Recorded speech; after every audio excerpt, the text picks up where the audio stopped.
Hi friends, welcome to Sri பாக்கிய சமையல். இன்றைக்கி ஒரு இறால் வறுவல் எப்படி செய்கிறதுன்னு பார்க்கலாம் வாங்க. அதுக்கு இறாலை வந்து நல்லா வாஷ் பண்ணி எடுத்து வச்சுருக்கேன். அடுப்பை பற்ற வச்சு கடாயை அடுப்பில் வச்சு ஒரு 2 டேபிள் ஸ்பூன் நல்லெண்ணெய் ஊற்றி ஒரு அரை டீஸ்பூன் சோம்பு போட்டு நல்லா பொரிய விடுங்க.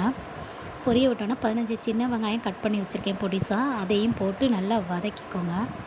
அதோட கருவேப்பிலை கொஞ்சம் எடுத்து வச்சுருக்கேன், அதையும் போட்டு நல்லா வதக்கிக்கோங்க.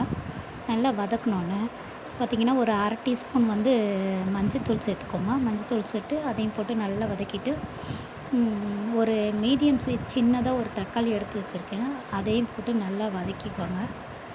தக்காளி கரையை வெந்ததும் பார்த்திங்கன்னா 2 டீஸ்பூன் வந்து இஞ்சி பூண்டு பேஸ்ட்டு வந்து சேர்த்துக்கோங்க. இஞ்சி பூண்டு பேஸ்ட்டு சேர்த்து நல்லா வதக்கிக்கோங்க பச்சை வாடை போகிற வரையும். அதுக்கப்புறம் வந்து மசாலாவெல்லாம் சேர்த்துக்கலாம். நம்ம அரை டீஸ்பூன் மிளகாய்த்தூள், 1 டீஸ்பூன் மல்லித்தூள், அரை டீஸ்பூன் கரம் மசாலா எல்லாத்தையும் போட்டு நல்லா வதக்கிட்டு அதோட அரை டீஸ்பூன் வந்து நம்ம மிளகுத்தூளும் சேர்த்துக்கலாம். அரை டீஸ்பூன் மிளகுத்தூள் சேர்த்து நல்லா வதக்கிட்டு நல்லா வாஷ் பண்ணி வச்சுருக்க இறாலையும் சேர்த்துக்கோங்க. அதோட மசாலாவோட நல்லா கோட் ஆகிற மாதிரி நல்லா பிரட்டி விடுங்க.